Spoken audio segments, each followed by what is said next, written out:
et ils aident les gens. financière, Ouais. ressources humaines. Ah ouais. Nous avons ce soir avec nous Jeff, Mathieu. Mathieu, c'est son famille. Et nous sommes ici à San Francisco, dans les locaux de notre travail, c'est dans les locaux de Digital Think. Et Jeff a eu la gentillesse de nous laisser utiliser les locaux et on va faire nos 3 prochaines interviews là-dessus ce soir. Donc Jeff, je te remercie à nouveau de nous permettre de continuer notre programme grâce à ton local ici à San Francisco. C'est très gentil de ta part. En fait, ça donne un feeling comme du show, un peu comme le show où il y a la table, tu sais comment ça s'appelle, Larry King, il a la table et il veut. En fait, ils sont en face. Mais en général, mon programme, il est surtout en studio, on voit toute la personne. Mais donc, je voulais peut-être te présenter pour savoir qui tu es, pour qu'on sache un peu à qui je parle. Donc, je pense que tu es maintenant américain ou français? Je suis français et américain, mère américaine et père français. Ouais. Donc, C'est ça, ton français, c'est bon? double nationalité, oui, tout à fait. J'ai habité en France jusqu'à l'âge de 11 ans. Et mon père a été transféré ici quand j'avais 11 ans. En business? En business, il était muté par son entreprise, une entreprise française ici à San Francisco. Et j'ai 34 ans. Non. Donc, je suis aux États-Unis depuis L'âge de 11 ans? un bon bout de temps, avec beaucoup de voyages en France entre temps. Oui, tu n'as pas perdu l'accent français. Enfin, tu parles très bien français. Merci. Et J'aime bien parler français, je continue à parler français. tu as des amis français? J'ai des amis français, américains, vraiment un peu de toutes les nationalités. Et tu commences à venir au DBF maintenant. Et voilà, récemment. Tu vas te faire beaucoup d'amis là-bas. Je suis revenu il y a 1 an dans la Bay Area. J'ai voyagé depuis, ça fait 8 ans que je voyage un peu partout. J'ai vécu dans l'Amérique latine aussi, pendant 3 ans au Brésil récemment. Ah ouais. Donc, après 8 ans d'absence de la région de San Francisco, je me suis rendu compte que c'est une région fabuleuse. C'est un des meilleurs endroits pour vivre dans le monde, je pense. Maintenant que j'ai vécu à Phoenix, j'ai passé du temps à Boston, à São Paulo, Campinas, Rio. Ça se vient ici. En voyageant loin de chez soi, on apprend plus sur chez soi qu'en restant chez soi. Donc, Ça c'est vrai. Quand je suis retournée à Paris, j'ai eu un peu l'angoisse parce que je me sentais pas autant à l'aise. Ici, ici, il y a une certaine impression qu'on se sent à l'aise, il y a le soleil quand même souvent, il y a aussi, il y a beaucoup de choses, il y a beaucoup d'autres choses. La liste est infinie. c'est beaucoup plus dur de déneiger vers le soleil que repartir du soleil pour rentrer dans un temps un peu plus débris. C'est très difficile. Mais le Brésil, par contre, c'est bien enseigné, n'est-ce pas? Tu reviens. Très enseigné. Tu as bronzé un petit peu là pendant 2 semaines, c'est ça? Je suis revenu hier de São Paulo, j'ai passé 5 jours là-bas en business. En fait, je m'occupe de l'Amérique latine, je suis souvent au Mexique, au Brésil pour ma boîte. Et je parle espagnol et portugais.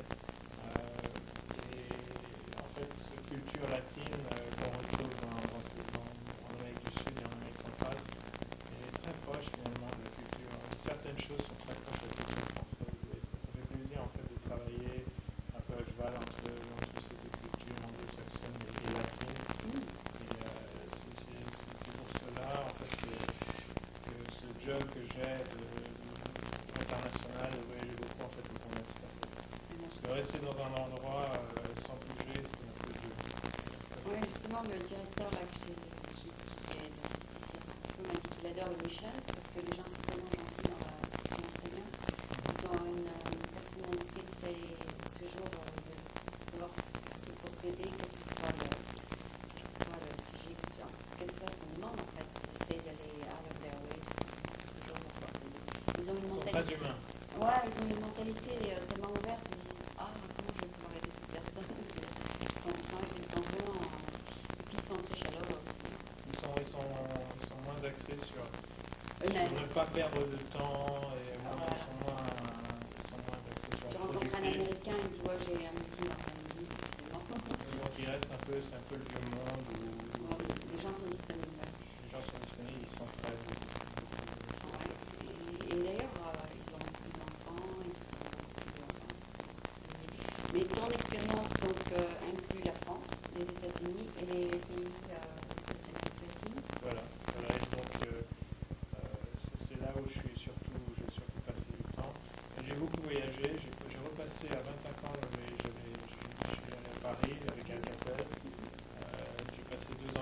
comme manager international aussi. Et là, je voyageais partout dans le monde, et surtout en Europe. J'ai eu l'opportunité à travers de ce job de visiter une trentaine de pays. Ah, super. Donc Tu as vu un symbole de chacun. Voilà. Et le fait d'avoir grandi à cheval entre deux cultures, américaine et française, avec le rappeler aux endroits, ça m'a donné une envie, un besoin constant de voyager tout le temps, de découvrir de nouveaux endroits. Je me lasse facilement d'un endroit, donc c'est pour ça que ces jobs que j'ai sont toujours c'est vrai que ma fille a pris aussi un job, moi je suis française, donc elle est américaine, elle a pris un job avec IBM, mais elle voyage de partout. Elle voyage dans plusieurs pays. Donc ça doit être un peu de son disposition. Et elle est basée à San Francisco? Non, elle est basée à Paris. Et l'autre sous skater, je fais ça. Exactement. D'ailleurs, elle fait la transition IBM en Afrique. Vous étiez basé à Boston alors? Oui, ils sont toujours. Il y a toujours. Leur siège? Oui, ils sont toujours là-bas, mais ils ont même un petit siège ici, à San Francisco. Donc, moi, je ne suis pas du tout dans ton business, donc tout ce que tu me diras sera nouveau pour moi. Donc, un consultant dans ton business fait quoi exactement? Bon, je travaille dans le e-learning, qui est une industrie en pleine croissance. C'est l'éducation pour les entreprises, la formation en utilisant l'Internet. Donc, on met le côté humain dans ces cours, puisque les professeurs, de l'autre côté, qui répondent aux questions des étudiants. Et aussi la technologie. Vous enseignez plusieurs sujets. Beaucoup, on a fabriqué 500 cours jusqu'à présent, 230 cours dans notre catalogue, et la plupart sont des cours techniques, Java, HTML, C++, des programmations, des cours de programmation, parce que l'origine à Silicon Valley, les seuls gens qui prenaient des cours par Internet, c'était des ingénieurs. Mais maintenant, ça change. Maintenant, les entreprises, tout le monde commence à le faire. J'ai pris HTML online avec le collège of learning. J'ai payé $60, mais j'ai pas fini. Mais comme mon temps a expiré, ils m'ont dit il faut repayer. J'ai pas fini à temps. Oui, souvent on donne 6 mois pour un cours, pour finir le cours. Et donc, une fois qu'ils ont expiré leur temps, il faut se réinscrire. C'est typiquement Okay. Mais c'est passionnant parce que c'est une industrie en plein boom, ça va être une des grosses applications de l'Internet. Et donc, vos sujets ne se limitent pas à l'Internet? Non, c'est pas seulement des cours de IT, c'est maintenant des cours financiers, des cours de vente, des cours de project management, Et c'est visuel? tous les soft skills. C'est très visuel, il y a des interactions dans le cours, des visuels intéressants, des vidéos, de l'audio, ce qui permet à l'étudiant de participer, d'interagir avec le cours et vraiment d'apprendre plus facilement comme ça. Il y a des examens corrigés par les instructeurs. Et c'est produit ici? C'est produit ici, on a des spécialistes en pédagogie, des doctorants en éducation, etc. Des web designers. Et vous produisez des skills et des trucs pour compléter le software? On peut aider dans l'organisation de matériaux non Internet aussi, mais en fait nos spécialités sont des cours purement par Internet. Et il faut avoir donc un ordinateur qui est capable donc de vidéo capability, c'est ça, avec la vidéo ou avec la... Enfin, mais on peut aussi apprendre le cours sans la vidéo, c'est ça? Notre cours, en fait, les cours qu'on fait sont construits pour être livrés sur une connexion Internet basique. Donc, un browser, un modem et un ordinateur, c'est tout ce que vous avez besoin.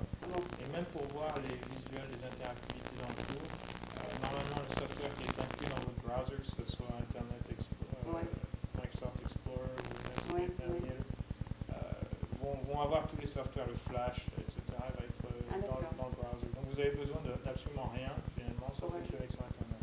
Il ne faut pas high-speed Internet Access?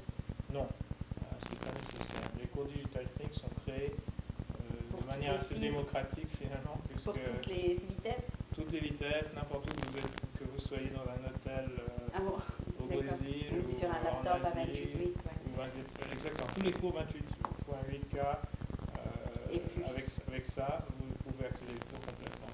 Si vous avez un accès rapide de DSL ou Ouais. ISDN, Vous pouvez voir la vidéo. à ce moment-là, vous avez le cours, toutes les pages se downloadent très très très rapidement. Sinon, nos cours, c'est moins de 2 secondes par page. C'est la même vitesse que Yahoo ou Amazon ou n'importe quelle page de web. Ah oui, oui, donc il n'y a pas autant de... Mais pour voir la vidéo, il faut quand même cliquer quelque part. Mais c'est pas de la vidéo c'est pas de la vidéo. On met surtout de l'audio. Ah, oui, et la vidéo, c'est du flash. Donc du software flash, c'est des images qui apparaissent, okay. des séquences d'images. Donc ouais. c'est comme de la vidéo. Mais c'est pas du filmage, c'est pas des films. Je vois. Parce que là, à ce moment-là, on est obligé d'avoir un internet, un accès rapide. Donc ouais, c'est juste des petites photos alors. On met souvent des photos qui bougent un peu. Alors Ouais. une figure d'un président d'une société qui se présente aux employés, par exemple. On voit cette figure en train de bouger un petit peu, avec sa voix en train de parler au-dessus.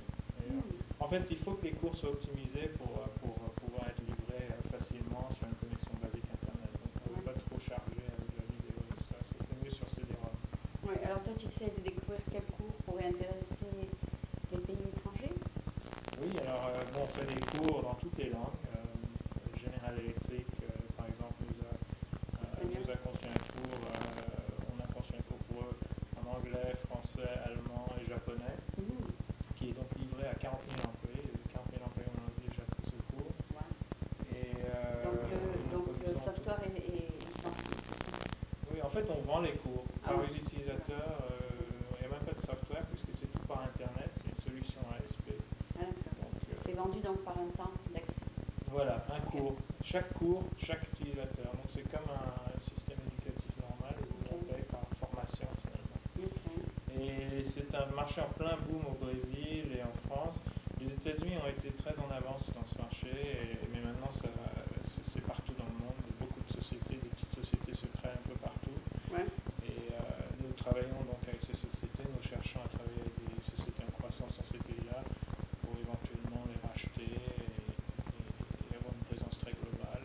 Donc c'est un peu ce que je fais au Brésil en ce moment. Oui, ça me rappelle, il y avait un invité au DBF sa compagnie fait des vidéos il nous avait annoncé que la Chine, le gouvernement de Chine va mettre un ordinateur dans chaque maison pour les enfants qui n'ont pas les moyens d'aller où il n'y a pas d'école, parce qu'il n'y a pas d'école, l'école est trop loin, donc le gouvernement a annoncé un immense projet d'équiper toutes les maisons d'Internet.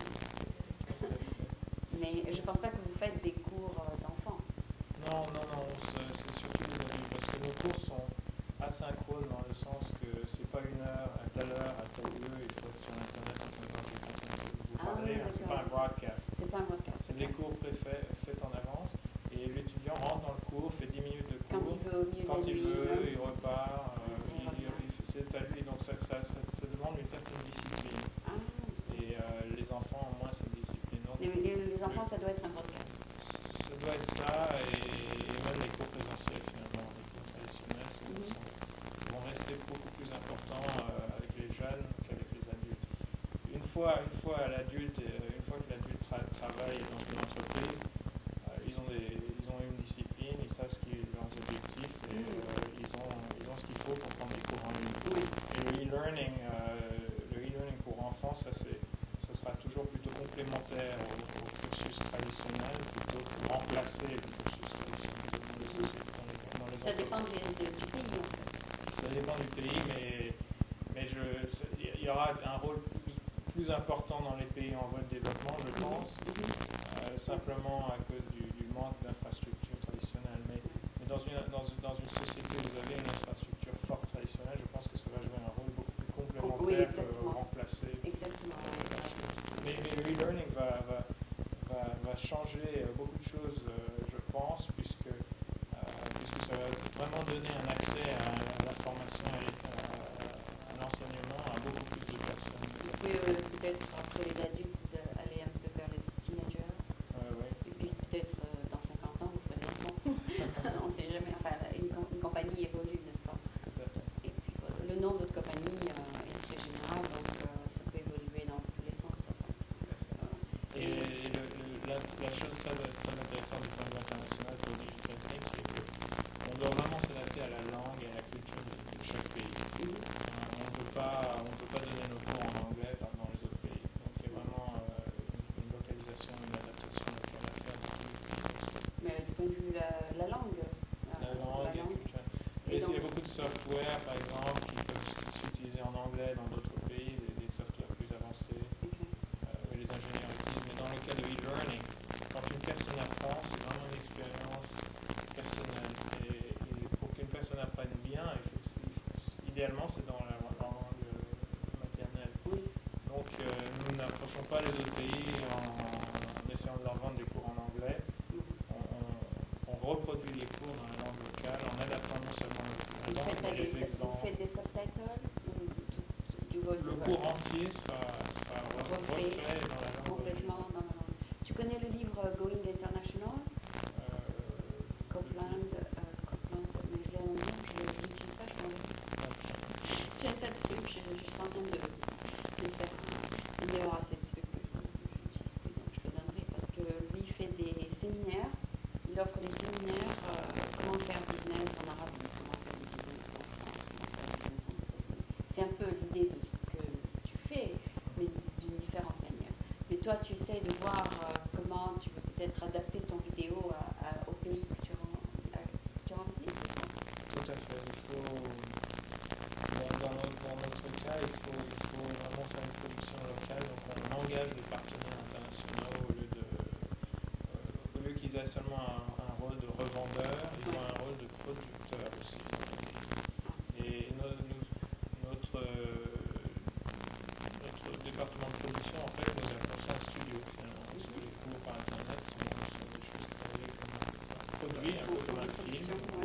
Production complète avec une expertise créative et aussi technique en même temps et pédagogique. Donc c'est un ensemble de personnes assez intéressant. Et c'est plus cher quand vous faites aux États-Unis ou c'est moins cher si c'est produit autre part? Bon, ce sera moins cher dans les pays, au Brésil par exemple, la main-d'œuvre est moins chère.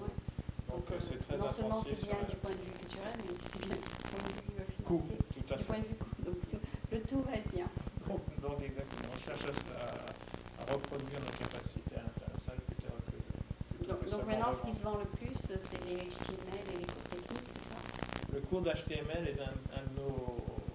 une des grandes stars. C'est vrai que beaucoup de personnes veulent apprendre à créer une page web. Ouais, c'est drôle. Il y avait 60 000 personnes qui produisent même pour ça. Oui, non, c'est un de nos cours qui se vend très bien. L'autre cours qui se vend très bien, c'est Introduction to the Internet. Donc e-commerce fundamentals.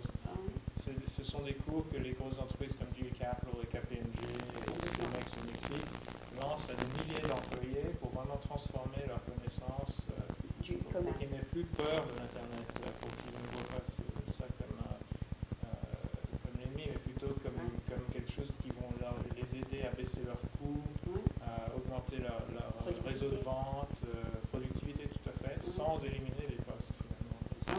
Donc c'est ça qu'il faut... Il faut rassurer les gens qui ne vont pas perdre de boulot. Il faut qu'ils utilisent l'Internet et les sociétés cherchent à transformer la culture, leur culture. Et ce cours donc, se vend très très très bien. Est-ce qu'il y aurait peut-être dans le futur le webcam où tu peux interactiver avec un customer service quelqu'un à qui tu pourrais poser une question avec le webcam? Oui.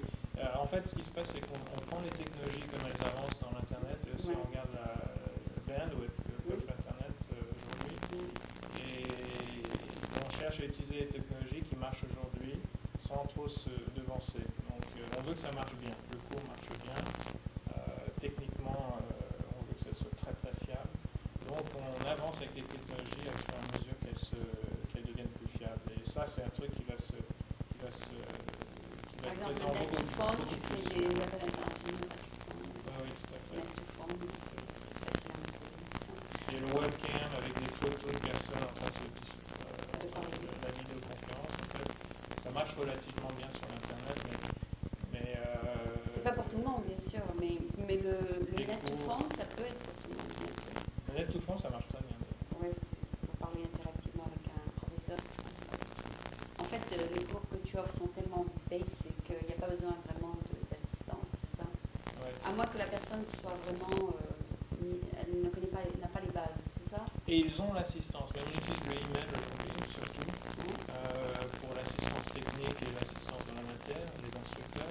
Ah ouais, alors en bas de la page, il y a écrit Do you have a question? On clique sur Twitter et on a un email apparaît, on écrit son mot et on l'envoie au Twitter. Et il est là. Et il check ses mails tous les jours, donc en moyenne il répond en 1 ou 2 heures, Ouais. mais on garantit moins de 24 heures. Wow. Donc, et l'internet, le email marche, c'est ce qui est le plus fiable aujourd'hui. Pour l'instant, oui. Alors parler par webcam en direct avec la personne, c'est encore, la qualité n'est pas assez bonne pour pouvoir vendre des produits comme standards comme ça dans nos cours. Pour la raison que je dis ça, parce qu'à Lotus, ils ont 5 ans, tu vois, tu peux parler à travers Internet. Mais je sais qu'il n'y a pas tout le monde qui a... Nous, c'est des cours asynchrone, donc il n'y a pas d'heure fixe, etc. Ah, super, ouais. Et donc, pour l'instant, ça revient, n'importe quelle langue, l'instructeur, il comprend. On prend des instructeurs partout dans le monde, des professeurs, par exemple le cours de Java 2, Oui. Java Donc 2. il est répondu en espagnol et en français et en anglais. Un des profs et un des vice-présidents de Sun, qui est un des inventeurs de Java, Ouais. qui aime enseigner. C'est des gens qui font ça tout le temps partiel, c'est pas leur gagne-pain, c'est pas leur premier gagne-pain, mais ils font ça parce qu'ils aiment enseigner, ils aiment propager leur information. Ça leur permet en fait d'enseigner à des milliers de personnes au lieu de quelques-unes personnes. Ouais, et ils reçoivent l'email aussi. Ils reçoivent les emails, ils ont un site spécial où ils vont et ils voient toutes les questions d'un étudiant et ils corrigent aussi les examens. C'est bien pour eux parce que avec une question, c'est déclencher une idée. Ah oui, tout à fait. C'est comme ça que l'idée déclenche. Il y a une question qui n'est pas répondue dans le software et on le crée. Tout à fait. C'est super. Donc c'est super. Donc cette compagnie est une compagnie publique. Tu travailles pour une compagnie qui est... On peut acheter un stock. Oui, et bon, je pense que c'est une bonne affaire. Le Digital Think est maintenant considéré un des e-learning. Des leaders. On est rentré en bourse en février de l'an 2000. Et donc vous avez fait un IPO, c'est ça? C'est ça, tout à fait. On a 600 personnes maintenant, South of Market. C'est immense. On a 3 immeubles. Et on a un bureau à Londres maintenant. Et ces 600 personnes, elles font des services? Ils font du web design, du instructional design, de l'ingénierie. Ah, vous faites des nouveaux projets tout le temps? Tout le temps. Et les forces de vente, etc. En fait, c'est des projets avec nos... Il y a une ligne de software immense, donc. Tout à fait. Et qui se développe et qui vont être sur le marché, etc. Enfin, c'est des cours à la mesure, donc on travaille très prochement avec chaque client. C'est un projet différent pour chaque client. Et tu vas enseigner les langues aussi, peut-être? Enfin, on ne sait jamais. Non. Non, ça c'est une autre compagnie. Les langues, on n'y touche pas Il y a beaucoup de compagnies aujourd'hui. Il y a des qui font sociétés qui sont spécialisées dans ce domaine-là. Nous, en fait, 80% de notre business, c'est des cours spécifiquement à la mesure, customisés pour le client. Donc, c'est des cours qui n'existent pas aujourd'hui, mais avec nous s'engagent avec un client pour créer pour eux spécifiquement. C'est pas vrai. Ouais, c'est du conseil un peu dans le sens c'est des projets spécifiques par C'est vrai. et le contenu reste projet. Alors le compagnie vient, dit je veux faire un training de 100 employés sur un tel sujet, tu as fait le software? Oui, plutôt 1000 employés. Ou plus de 100 employés, bon, ça devient un peu moins rentable parce que le coût est quand même assez élevé de créer un cours de qualité. Alors il y a le leader Donc, qui... je dirais 1000 personnes ou plus. Et le leader, c'est le show.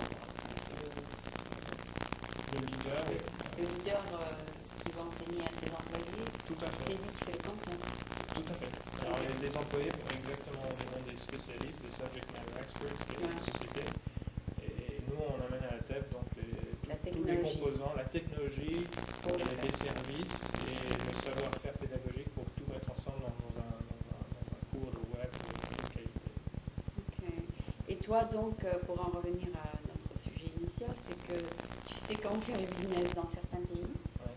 Et tu conseilles qui finalement?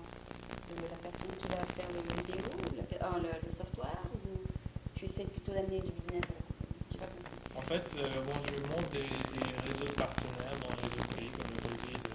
Le Brésil étant le plus gros pays d'Amérique latine, c'est mon objectif numéro 1.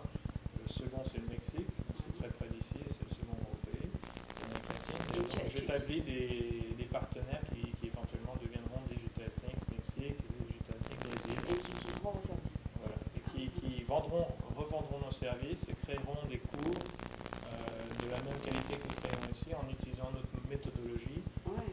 Et donc c'est un travail de business développement, de chercher des clients et aussi en même temps des partenaires en Amérique latine. Ok, donc tu ne conseilles pas ton président comment faire le business dans ce pays, c'est pas ça. Bon, ben c'est plus ou moins moi qui définis l'approche, la stratégie, comment on va approcher ces marchés, quel genre de partenaires il faut trouver. Oui. Mais Là, par exemple, disons, il y a une corporation au Brésil, par exemple, pour donner un exemple concret, parce que là, on parle de l'abstrait maintenant.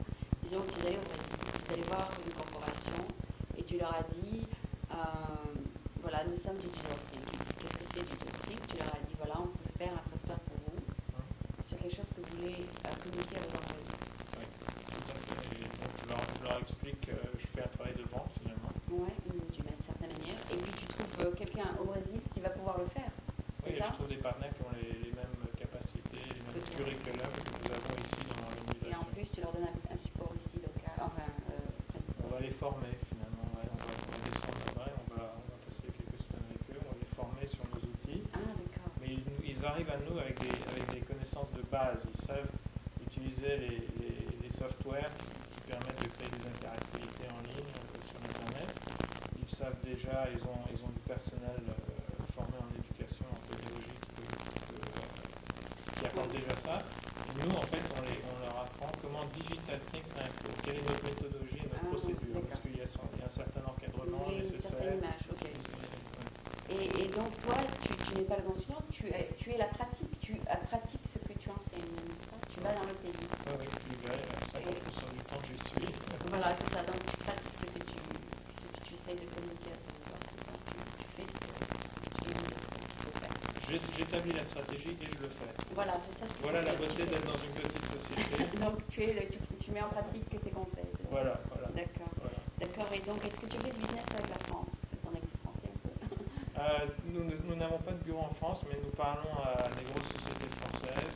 Et ici à Silicon Valley, il y a souvent des groupes de Français, des boîtes françaises comme France Télécom et Bouygues, qui font quelques directeurs qui font une visite de Silicon Valley, qui viennent visiter certains leaders en high-tech ici dans la région, pour avoir une idée non seulement du côté ressources humaines des sociétés ici, mais aussi qu'est-ce qui se passe, quelles sont les nouvelles idées, les pratiques de travail et tout ça. Donc j'ai été invité plusieurs fois à présenter à des groupes, une vingtaine de personnes de ces grosses sociétés ici, qui viennent nous visiter. Donc je fais des présentations sur cette industrie en pleine croissance, qui est le Illinois. Et Tu peux communiquer en français avec eux, c'est ça? je communique en français ici. Et ils retournent en France très enthousiasmés, souvent en cherchant à travailler au monde. Et dans le cas d'une compagnie comme Amazon France, est-ce que tu vas voir Amazon Amérique ou bien tu vas voir Amazon France? Il faut avoir une approche bilatérale, il faut engager la force de vente américaine et en même temps engager les leaders en France de la filiale pour avoir... Il y a Internet France, il y a toutes les compagnies internationales qui ont une succursale en France. Tout à fait. Et il faut faire un travail... Des deux. Il faut travailler les deux en même temps. Dans le business to business, et c'est notre domaine, il faut vraiment travailler avec beaucoup de décideurs dans la société. Ce n'est jamais qu'un groupe qui décide. Oui, parce que la France, elle va aller voir les États-Unis pour l'approval, c'est ça? Et ça dépend des sociétés. Il y a des sociétés qui sont plus autonomes, qui ont le pouvoir de décision localement, et d'autres où tout est beaucoup plus centralisé aux États-Unis. Les sociétés américaines ont tendance à être très centralisées. Leurs décisions sont globales souvent et sont prises aux États-Unis. Même si ça a des répercussions internationales, souvent les décisions reviennent aux autres. Comme Yahoo, il y a eu des décisions terribles qui sont les nazis sur leur site. La France leur a donné 95 $. Par jour de fine jusqu'à ce qu'ils leur enlèvent tout ça dans Yahoo France.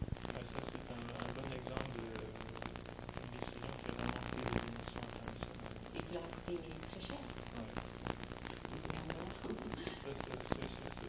En fait, ils ont cette décision française, cette poursuite qu'ils ont je suis en France, les a forcés à prendre une décision à niveau global. Des décisions qui vont avoir des répercussions non seulement en France, mais même aux États-Unis et partout où ils ont des opérations. Ils vont filtrer tout ça. Maintenant, ils veulent arrêter ce genre ils veulent arrêter de vendre ce genre de produits partout dans le monde, même où c'est pas illégal. Même où ils n'ont pas de frein. Donc c'est une poursuite française à changer la posture mondiale. Donc ça, c'est bien, c'est très bien. Mais en fait, toi, ton contact initial avec le client, est-ce qu'il se fait par email ou par téléphone? Par téléphone. Le contact humain est très important. Avant d'envoyer quoi que ce soit par email. Le email est très important comme support. Mais une démarche marketing en commençant par le email vous avez une probabilité de pratiquement zéro d'aboutir. On dit que l'Internet remplace ça. Le côté humain. C'est ce que j'ai remarqué moi-même. Le côté humain est absolument nécessaire. Cette semaine, j'étais au Brésil avec des clients face à face. Je suis obligé de prendre 17 heures d'avion pour y aller. Mais c'est absolument nécessaire. Tous nos contrats qu'on a vendus Digital Tech, on va faire 35 millions de dollars cette année, c'est face-to-face. C'est business-to-business, face-to-face. Un produit Internet, face-to-face. Ce que j'ai pensé, mais je voulais que tu me le confirmes, parce que, par exemple, quand j'appelle un sponsor, si je ne lui parle pas avant, c'est comme si que je perds mon temps à avoir l'email. C'est inutile de faire un accessoire par email. Si la personne ne te connaît pas, il va peut-être dicter l'email, il va même pas lire peut-être. Et puis si c'est cold, c'est électronique, il n'y a rien. Oui, un email, il y a une email, on ne sait pas ce que la personne pense. Quand on lit quelque chose, quand on reçoit un email, il manque plus le contexte. Il n'y a aucun contexte. Ouais, malgré qu'il y a des gens qui font des théories, qui disent que au théâtre de Chanel, elle a dirigé un article dans Time, les gens vont faire le sexe par l'internet ou par téléphone, etc. Mais tout ça, c'est tout de l'imagination. L'amour, c'est le contact, la vente, tout ça, c'est humain. Ça ne peut pas être passé par une machine. Quand le téléphone a été inventé, le courrier devait disparaître. Il devait disparaître. Et donc ce n'est qu'un nouvel outil qui serait utilisé. Mais le Virtual Baby, je crois pas que c'est une réalité de fiction. De créer, bien sûr les cloning, tout ça, mais il n'y a rien qui va remplacer le côté humain. Tu penses que tu vas rater, ton job est bien sécurisé par ce fait. On a besoin de toi. Je pense que tu as fait donc business, je pense que tu nous as très bien expliqué ce que tu fais, c'est très très intéressant. Et je sais que tu voulais peut-être dire quelques mots sur la différence entre faire le business ici en France, si tu as quelques mots à ajouter, moi je veux bien. Oui. Généralement, le management français, le management américain est différent. Et je trouve qu'il n'y a pas vraiment de manière bonne de manager. Il n'y a pas une manière de manager une société ou de manager les hommes. Il n'y a pas de manager universel. Mais ce qu'il y a, c'est des bons managers qui savent s'adapter, qui savent comment se comporter ici, comment comprendre les gens ici et comment les comprendre là-bas. Et les gens les plus flexibles, finalement, les gens qui arrivent rapidement à comprendre les réactions des autres et les façons de vouloir être menés des autres. Ceux-là y arrivent très bien. Il y a beaucoup de très bons managers français, c'est et en fait, les relations humaines entre les boss et les employés c'est très différent ici. Et le français a tendance à penser que ici tout est plus simple, les Américains sont plus simples. C'est vrai, les choses sont plus transparentes souvent, mais il y a aussi certaines règles de conduite ici qu'il faut vraiment se comprendre. Et si on sort un peu de ce moule, on peut avoir des... Et toi, étant donné que tu es moitié-moitié, tu comprends les deux. Oui, tout à fait. J'arrive à m'adapter dans les deux. Et puis, puisque je suis français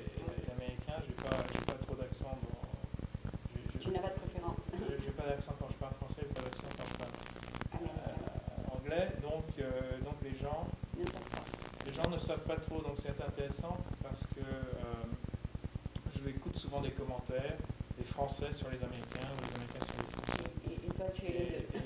Et souvent les gens ne se doutent pas, donc ils sont très libres avec leurs commentaires. C'est très intéressant de voir les perceptions.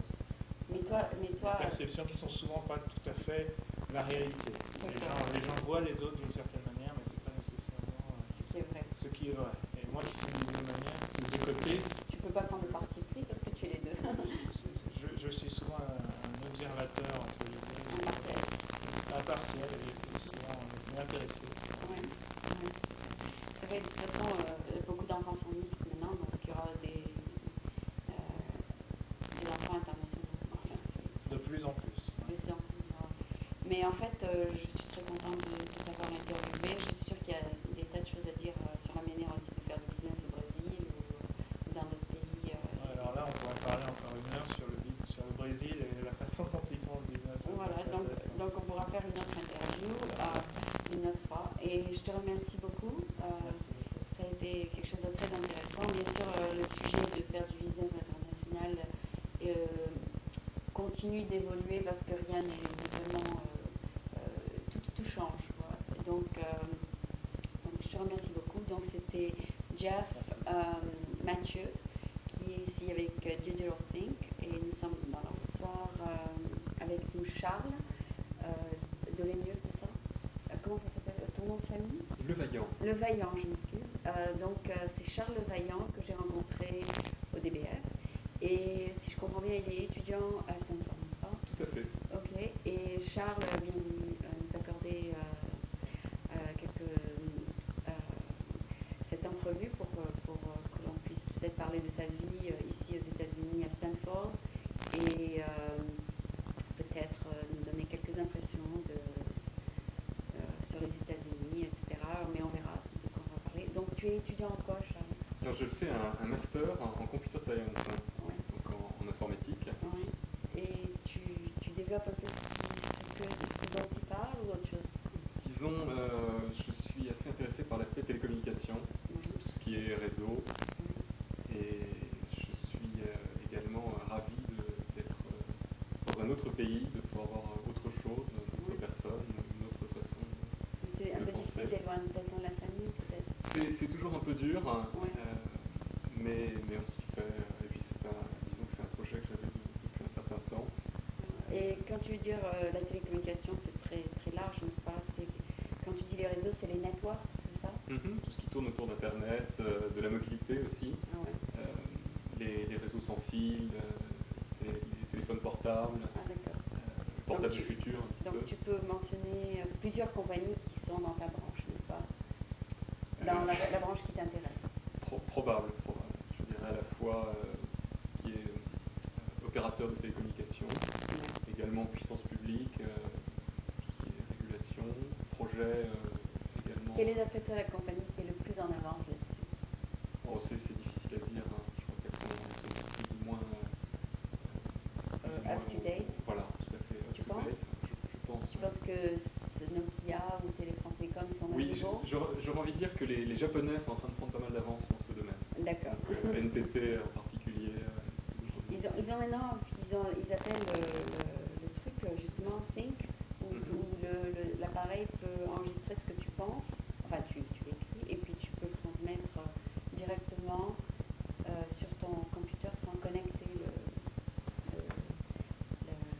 le cellulaire à ton computer. Donc c'est directement transmis dès que tu penses à quelque chose sur ton cell, et ça va directement sur tes bases de données dans ton computer.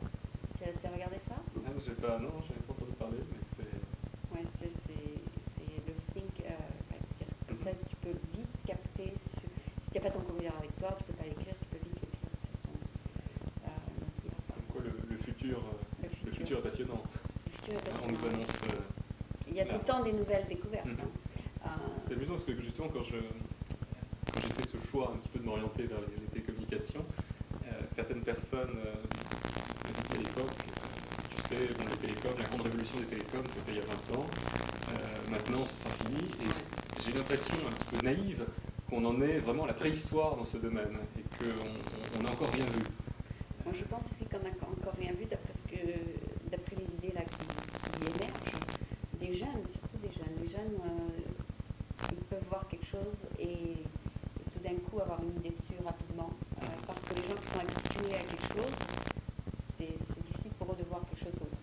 Donc les jeunes sont en train d'avoir des idées très révolutionnaires. Et les développent d'ailleurs. Ils trouvent un moyen de les développer d'ailleurs. C'est-à-dire, des fois c'est une idée qui a l'air impossible à réaliser.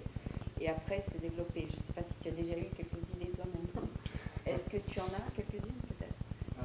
J'ai quelques idées, je dirais, mais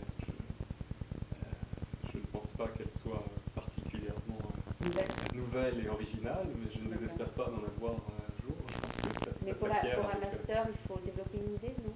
Non, pas spécialement. Pas spécialement. On n'est pas obligé, comme pour un PhD, de faire une thèse.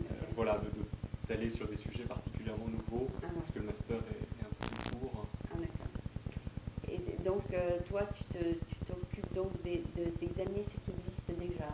Tout à fait. Tout à fait. Et je me réjouis d'apprendre, d'être encore étudiant et de pouvoir profiter un petit peu du savoir des professeurs, parce qu'il est vrai que le corps professoral de Stanford est vraiment de très bon niveau. Est-ce qu'il y a aussi le support intellectuel, enfin un support, disons, activité, tout ça, pour que ce soit agréable d'apprendre? C'est-à-dire qu'il y a beaucoup d'activités entre étudiants, etc. Alors, je dirais que c'est là que... Il y a un manque. Hélas, oui, non, il y a un manque très, très certain. Il y a un manque de C'est support. un véritable désert social. C'est ce que je pensais. Véritable désert social. Parce qu'ils sont devant leur branchés sur le computer au lieu d'être branchés sur les personnes. Absolument. À 3h du matin, ils sont là en train de travailler. Et les gens, je dirais, travaillent et ne prennent pas le temps d'apprécier la vie autour. Et de connaître la personne à côté. Tout à fait, voilà. Et ce qui est assez amusant, c'est qu'au bout du compte, les gens, effectivement, n'ont pas sont aliénés un peu. N'ont pas de relation, sont aliénés et ça rajoute une certaine artificialité dans la mesure où les gens se rendent compte qu'il n'est pas normal de travailler 24 heures sur 24. Donc se disent tout à coup, ah mais alors je vais me réserver un petit peu de temps pour have fun, mais le problème, je vais digiter tous mes emails et puis je vais sortir. Le problème c'est que ça ne se décrète pas, c'est-à-dire on ne peut pas dire from 10 to 12 have fun, et puis voilà, non, c'est pas tout à fait comme ça que ça marche. Mais il faut se discipliner pour faire l'effort de rencontrer les gens plutôt que d'être devant son ordinateur. Oui, tout à fait, mais ce qui est assez, là encore, dans cette artificialité dont je vous parlais, c'est-à-dire que c'est vrai que les gens organisent des socializing events. Et personne ne va dans lesquels, si les gens y vont, mais c'est artificiel, ça vient pas vraiment du cœur, c'est plus... c'est organisé pour... Voilà, c'est organisé, on a l'impression que ça fait presque partie du curriculum. D'accord. Et tu es dans un dormitory? J'habite sur le campus, voilà, et il y a quand même des lois communs, n'est-ce pas? C'est la cantine, où les étudiants se rencontrent. Il y a quelques lieux communs, ils sont totalement déserts. Ça c'est plus... c'est un problème? Oui, je dois mettre un bémol, c'est plus au niveau graduate que au niveau undergraduate. D'accord. On retrouve plus d'activités, je pense, au niveau undergraduate, et plus d'esprit de promotion aussi, parce que c'est vrai qu'au niveau graduate, on ne peut pas du tout d'esprit de promotion. C'est dommage. Donc c'est une idée de développer quelque chose sur Internet qui rassemblerait les gens. Je vais vous donner un autre exemple. J'ai un roommate chinois, fort sympathique, qui a quelque chose à me dire. Qu'est-ce qu'il fait? Qu'est-ce que vous faites? Vous sortez de votre chambre, toc, il m'envoie un mail. C'est pas vrai. Non, c'est vrai? C'est pas vrai. C'est plus rapide, c'est plus efficace. Mais si tu vas pas voir ton email, tu vas pas voir le message. Non, mais parce que les gens sont censés être sur leur chambre, checker leur email toutes les 3 minutes. Mais alors c'est vrai quand ils disent sur Internet, les parents disent à leurs enfants que le dîner est prêt par Internet. Ils disent que dans l'année 2000, les parents communiquent à leurs enfants que le dîner est prêt avec Internet. Oui, je sais. On en est presque là. Tout à fait. Mais bon, ne critiquons pas l'Internet, qui est quand même bien pratique et qui permet de communiquer avec les parents. En France, on voilà. peut payer. Je pense qu'il y a des utilisations pratiques, mais c'est vrai qu'on a tendance à faire...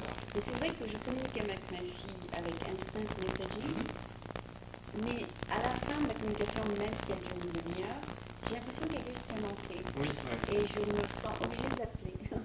Parce que la voix, il y a quelque chose qui a manqué. Donc l'Internet c'est bien, ça fait des économies de téléphone, etc. Mais on a besoin de cette touche extra qui beaucoup de choses, bien sûr, comme tu dis, qui ne remplaceront pas le contact humain, c'est-à-dire le toucher. Et c'est-à-dire, tu peux trouver ça, la danse. Justement, il y a beaucoup moins de contacts, beaucoup moins entre Français, par exemple. Par exemple, les Français, on fait, et puis là, voilà, on dit bonjour, on se serre la main, il y a déjà un temps. contact, ouais. Tout à fait. Là, le contact est très distant, même s'il est plus chaleureux d'apparence. Ouais. C'est vrai qu'en France, les gens n'ont pas tendance à sourire assez facilement. Ouais. Mais c'est vrai qu'en France, j'allais au travail, je serrais la main. Ici, je ne serre pas la main. Serrer la main, c'est important. Ouais, c'est un côté humain qui n'existe pas du tout ici. En fait, pas du tout. Quand tu dis bonjour à ton patron, tu ne serres pas la main. Voilà. Et ce qui est dommage, c'est que justement, on a l'impression que les gens n'apprécient pas vraiment, ne savent pas prendre le temps peut-être d'apprécier. De serrer la main d'ailleurs. Voilà. Oui, d'ailleurs, même ils disent, mais pourquoi dire bonjour, on va se revoir demain.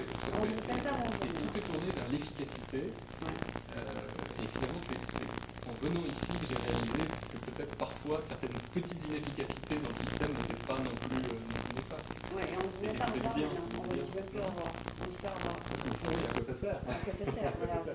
Et pour en revenir peut-être même à l'enseignement, je dirais que l'enseignement souffre de cette particularité également. On pense aussi à un Non, c'est-à-dire surtout, les gens choisissent des cours qui leur sont directement utiles plus tard.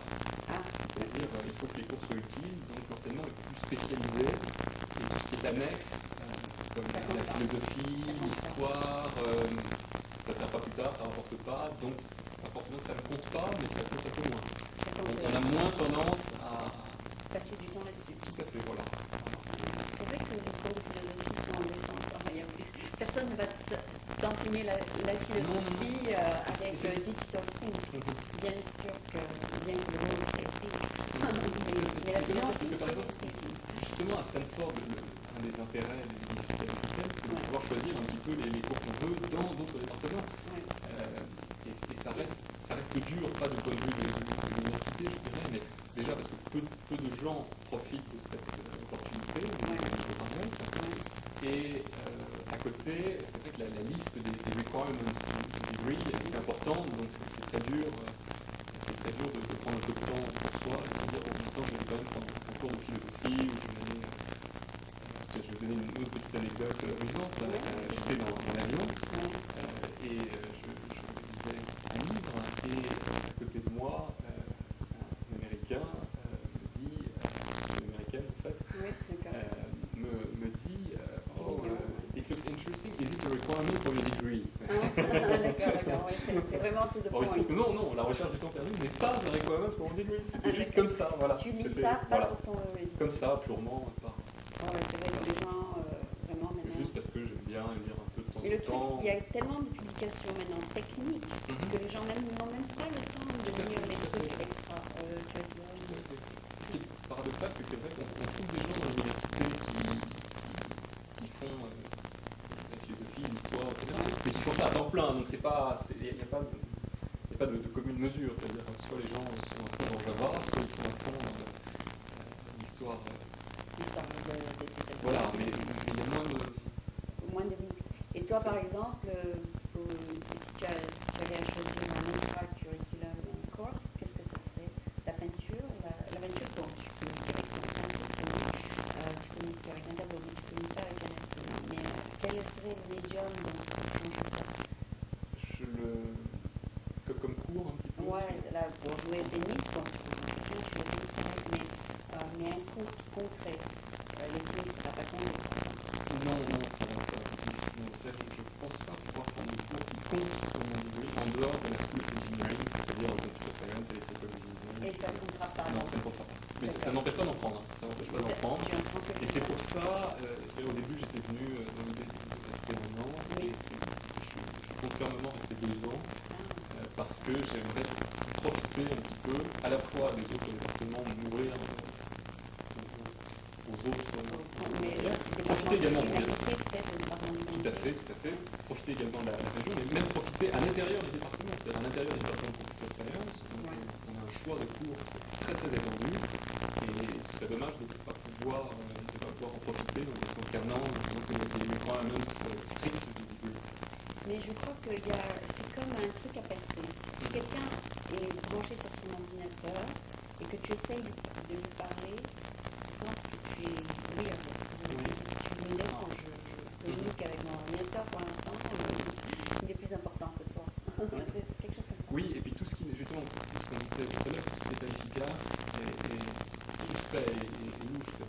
on perd pas de temps. On perd pas de temps, les gens perdent pas de temps à discuter ensemble, à parler de problèmes de société. Et ce qu'il y a, c'est que tu vas jamais peut-être t'attacher à ton roommate. C'est-à-dire si demain il part, il ne va pas te manquer parce qu'il était, en train de communiquer avec son père. Tout à fait, comme les gens prennent des cours différents, se font pas vraiment.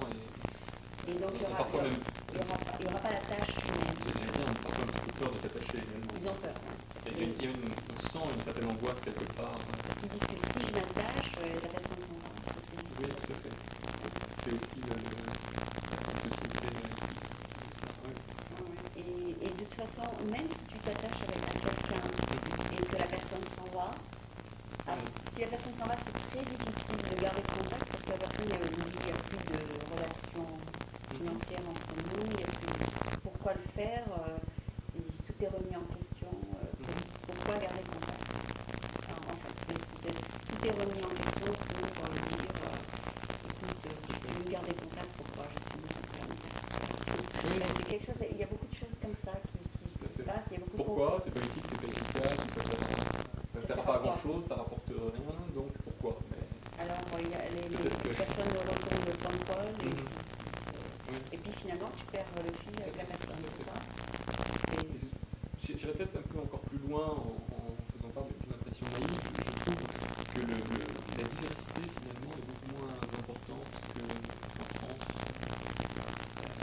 Bien qu'elle existe. Paradoxalement, la diversité d'origine est plus importante ici, c'est tout à fait indéniable, mais la diversité de pensée, j'ai l'impression qu'elle soit si répandue que ça. C'est paradoxal parce que finalement en France, les gens ont à peu près plus ou moins le même background, la même origine.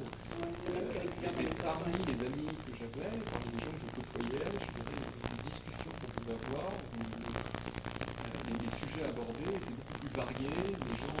Oui, tout à fait. D'accord, alors j'étais donc en train de dire que effectivement, je trouvais que la diversité locale était plus une diversité d'origine qu'une diversité réelle de personnalité ou de pensée. Malgré qu'il y a des gens de plusieurs nationalités. Voilà, tout à fait. Il y a des gens de plusieurs nationalités, plusieurs ethnies, plusieurs religions. Et j'ai l'impression que justement parce que ces gens ont des origines très très diverses, il faut par-dessus avoir une standardisation très forte. Et au bout du compte, finalement, les gens qu'on côtoie ont à peu près je dirais, les mêmes habitudes. Alors qu'en France, pourtant, les personnes qu'on a l'occasion de rencontrer ont quand même un background qui est très commun, une éducation qui est elle aussi très standardisée et bien précise. Tout à fait. Et bien, finalement, j'ai l'impression qu'au-dessus, les gens ont beaucoup plus l'opportunité de construire vraiment leur personnalité. Et ce qui fait qu'on rencontre des gens qui ont vraiment des idées très, très, très, très diverses et variées, et beaucoup plus qu'ici. Ce qu'il y a de marrant aux États-Unis, c'est que en fait, quelqu'un qui a disons un visage chinois ou un visage blanc ou un visage noir sont en fait allés dans la même école. Donc ce qu'il y a dans la tête, c'est la même chose, mais c'est que l'apparence qui est différente. C'est-à-dire qu'ils regardent la même émission de télévision, ils emmènent leur voiture au même carrouage toutes les semaines. Alors qu'en France, si tu rencontres un noir, disons, qui vient d'Afrique et tout ça, donc il n'a pas eu la même éducation que toi. Donc l'apparence externe et interne, elle est aussi différente. Ce qui se passe dans sa tête. Exactement. Donc là, par contre, tout ce qui est dehors, c'est différent, mais ce qui est dedans, c'est la même chose. Et ce qui est également paradoxal, c'est que justement, en raison d'un peu de cette internationalisation, les nouvelles peut-être sont très centrées sur la région et toutes les discussions également qui à la table sont plus centrées sur soit Java, soit le prix de l'essence dans la Bay Area, plus que sur les tremblements de terre qui se passent en Inde, sur autre chose. Ce qui là aussi me frappe, c'est vrai que les discussions sont très très centrées sur la partie de l'Amérique. C'est vrai, il y a eu un scandale par exemple, il y a eu embezzlement of funds dans un hôpital et tout ça, mais c'était en 4e page, c'était à un hôpital. Et beaucoup de gens, il y a des sujets qui les concernent beaucoup, ils voudraient voir ça en première page, et en première page c'est surtout comme tu dis de price of gas et tout ça, quelque chose de tout à fait bon, ça c'est bon. Mais c'est-à-dire en fait, peut-être que la personne qui fait les publications décide quel serait le sujet le plus lu ou le plus intéressant. Mais pour en revenir à toi, c'est-à-dire ou à moi ou à lui, c'est-à-dire il faut faire très attention de ne pas laisser, disons, l'ordinateur trop nous aliéner. C'est ça ton point? Oui, c'est vrai. Oui. Pas uniquement l'ordinateur. La vie de tous les jours. Et ce qui est amusant également, c'est cette confusion qui règne un petit peu entre la culture avec un petit c et la culture avec un grand C. C'est-à-dire que chacun ici ressort sa culture, mais j'ai un peu l'impression justement que c'est au détriment de la culture au sens de la vie avec la pensée un petit peu. Mais leur vraie culture n'est pas vraiment exprimée, à moins qu'ils aillent danser et qu'ils... Ce qui est dommage parce qu'elle elle est étouffée. Elle existe tout à fait, elle est étouffée. Elle est étouffée au détriment de petites cultures particularismes qui finalement ne sont pas perdent un petit peu ce qu'ils ont de transcendant pour se limiter. Et ce qui est un peu dommage. C'est-à-dire qu'on a l'impression finalement que on devient un petit peu des touristes plus que de devenir réellement, plus que de s'instruire réellement en comprenant réellement les autres cultures. Oui, mais le fait que tu as choisi Computer Science prouve que tu aimes quand même les sciences et que tu aimes quand même... Je vous l'accorde, le département de Computer Science est un peu particulier. Non, mais est-ce que tu as été branché là-dessus parce que tu étais bon en sciences ou est-ce que tu as été branché là-dessus parce que c'est ça que tu aimes faire? Moi, je suis un petit peu scientifique de nature, c'est-à-dire que j'ai toujours été attiré par la science. J'aimerais bien construire quelque chose de ma vie. Peut-être dans les télécommunications. Pourquoi pas, tout à fait, pourquoi pas. Mais étant donné que tu es jeune, tu veux aussi avoir ce côté humain, c'est ça? Oui, tout à fait. Et alors l'idée... Tu es un peu trop jeune pour être animé, c'est ça? À la fois trop ou pas assez. Non, je ne sais pas quelle est la vague de la jeunesse en ce moment. C'est-à-dire un étudiant typique à Stanford probablement passe beaucoup de temps comme tu dis. Je vous rassure, le tableau n'est pas si... si noir dans la vie. Mais parce que c'est disponible pour eux, donc ils l'apprennent. C'est le plus disponible. C'est à leur disposition. Tout à fait. Mais j'aimerais quand même remettre un petit peu ce que je viens de dire dans la perspective. C'est vrai qu'on est au milieu de la Silicon Valley, donc c'est une région très particulière. Stanford est une université particulière. Je n'ai pas forcément connu non plus l'université classique française. Pour toi, tu n'as pas comparé. Voilà. Tu ne peux pas comparer. Voilà, c'est difficile de comparer, mais j'essaye un petit peu de traduire certaines impressions que je peux avoir en tant qu'observateur. Est-ce que un étudiant peut engueuler le prof, par exemple? Non, pas ici, ce qui est fort dommage.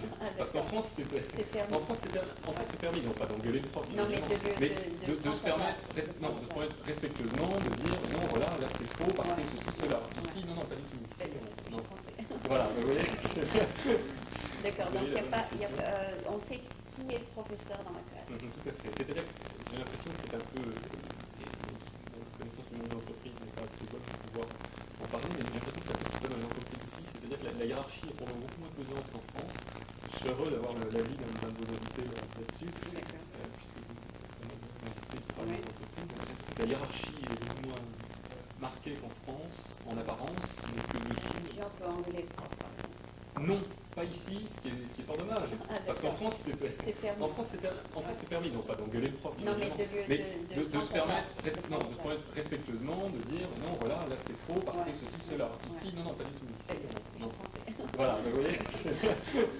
D'accord, donc on sait qui est le professeur dans la classe. Tout à fait. C'est-à-dire que j'ai l'impression que c'est un peu... la connaissance du monde de l'entreprise n'est pas assez bonne pour pouvoir en parler, mais j'ai l'impression que c'est un peu ce qui se passe dans les entreprises aussi. C'est-à-dire que la hiérarchie est probablement beaucoup moins pesante qu'en France. Je suis heureux d'avoir l'avis d'un de vos invités là-dessus, puisque vous invitez qui parle des entreprises. J'ai l'impression que la hiérarchie est beaucoup moins marquée qu'en France, en apparence, mais que dessous, elle est peut-être un peu plus, justement, un peu plus prononcée.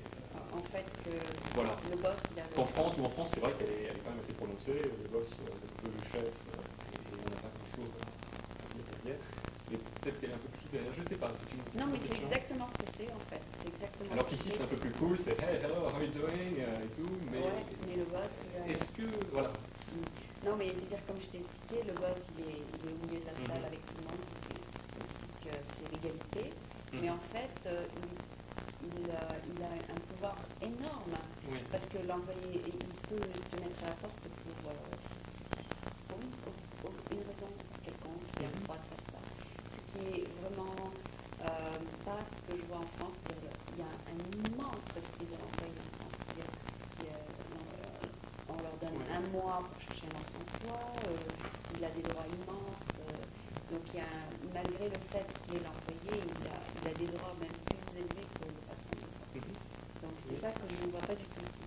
Et un autre point également qui est intéressant, c'est qu'il est vrai que ici l'État est vraiment regardé comme quelque chose, une puissance un peu malsaine qui vient mettre son nez dans les affaires du citoyen ordinaire ou de l'entreprise, alors qu'en France, au contraire, il y a encore une certaine admiration, un certain respect pour la puissance publique qui œuvre pour le bien collectif. Donc c'est assez amusant. Ce que les Français essayent de copier en fait. Oui, tout à fait. Ils essayent de copier, de tout faire privatisation. Ils essayent d'aller dans ce sens-là, mais ils s'aperçoivent très vite qu'il y a beaucoup de petites folles là-dedans. Oui, et que c'est pas si évident que... C'est-à-dire que vraiment, c'est possible que le choix de privatiser va leur enlever beaucoup de droits en fait. Et donc, tu es en quelle année première?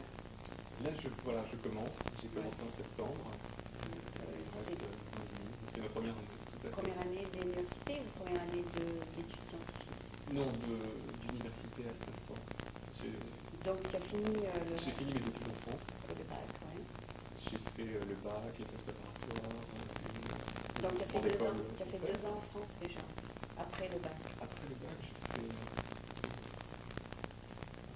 5 ou 6 années. Ah, déjà Oui. Donc là, c'est les 2 dernières années pour le master. Là, ce sont mes 2 dernières années d'études. Pour le master. Je touche du bois. Pour faire le master, tout à fait. D'accord. J'ai fait quelques sciences avant. D'accord. Et ta spécialité, c'est quoi? Dans le master, ouais. Et c'est qu'est-ce que tu as décidé de concentrer? j'ai choisi une spécialité qui est assez générale, qui s'appelle système, dans laquelle justement on peut choisir un petit peu des cours dans les domaines que je parlais au début. D'accord. Et donc c'est permis pour toi d'intégrer les deux, c'est ça?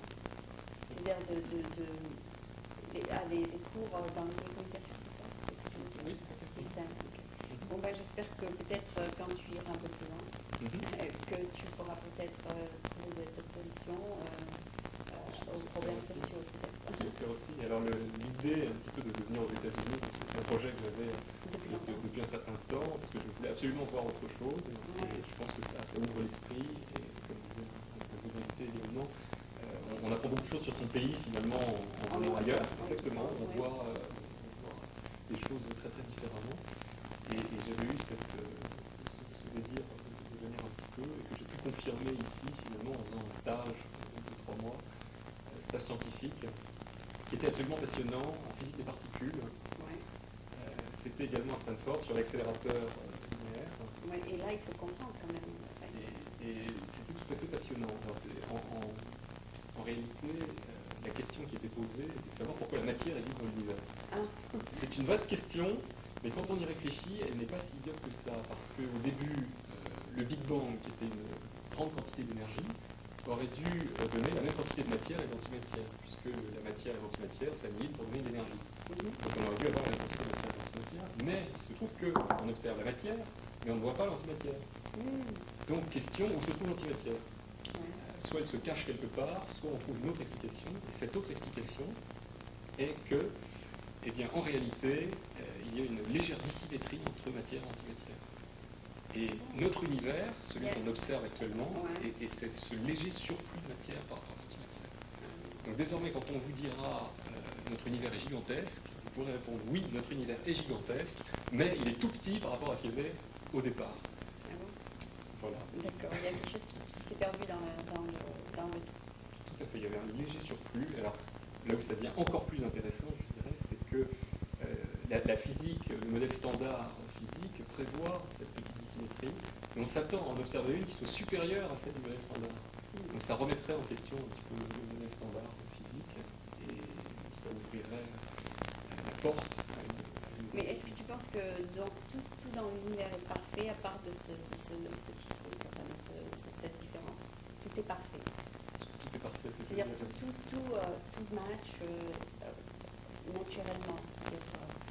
Est-ce qu'il y a une logique dans tout? Ça c'est une bonne question. Non, je veux dire, est-ce que par exemple, il paraît que c'est impossible pour une personne d'aimer une autre si c'est pas réciproque. Il paraît que c'est parce que justement il y a des atomes et tout ça qui sont réciproques et vraiment ça marche en Toute l'expression avoir des atomes crochus. Voilà. Ouais. Mais je me demande s'il y a des fois des exceptions à ça. C'est-à-dire des choses où vraiment c'est illogique, où ça ne marche pas ensemble, où les atomes, tout ça, ça ne clique pas ensemble. Pourquoi pas, je crois que des exceptions on en trouve partout. C'est justement ce qui est fascinant dans la science, c'est qu'on peut, enfin la science se remet en question finalement en permanence et on s'aperçoit souvent que finalement les choses ne marchent pas tout à fait comme on l'avait prévu. Et je crois que c'est peut-être une philosophie et une leçon de vie un petit peu, pourquoi les choses ne sont pas toujours aussi simples, aussi claires qu'on aimerait les voir, et qu'il y a toujours un juste milieu, et qu'il faut se remettre un petit peu en question en permanence pour réellement trouver un équilibre. Par exemple, quelqu'un qui a trouvé son équilibre en communiquant avec l'Internet, tout d'un coup va peut-être mettre ça en question si ça ne marche pas pour lui. Tout à fait, voilà. Il va mettre ça en question et il va réexaminer son style de vie et il va peut-être apporter des changements, peut-être techniques ou autres. C'est ce qui est enthousiasmant dans le monde dans lequel on vit. D'accord. Ben, c'est un plaisir de te parler. Et puis je sais que nous...